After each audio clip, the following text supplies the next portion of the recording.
again, let me ask you a question. If you build it, will they come? If you build it, will they come? There's so many people talking about personal branding, building your profile, building your community. So I'm just going to go out, get my podcast, and the people will come. Do we do it like that, or do we build the community and then the podcast? You know what? I hate the phrase "build it and they will come." I truly do, because the world is going to come to your door when they see value. It's not because you built it, it's because you built it for them. And you built it with them in mind.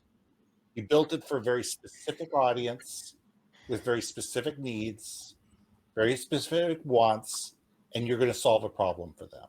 Mm-hmm. And if you can build something that's not this 12 slice toaster that's supposed to be for everybody, but rather, as I said, a podcast about 57 Chevys that talks to people that are absolutely passionate about 57 Chevys. Mm-hmm. They're going to tell everybody about it. They're going to tell everybody who loves the same things they do. And they're the ones who are going to build your podcast for you. But if you're trying to just be this generic podcast that says, oh, I'm going to have 500,000 downloads, by the time I'm 6 months into this, you're either really lucky or you're dreaming. I think that there's, podcasts grow because people like you do things like this. It's a Seth Godin. You build a small audience, and they tell people, and they tell people, and they tell people.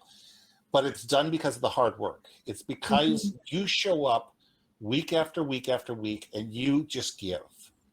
You give for them. You make their lives better.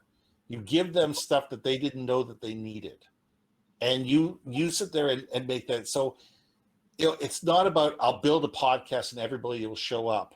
Mm-hmm. You need to be building a podcast with certain people in mind, invite them into the conversation, keeping them involved, and let them become champions.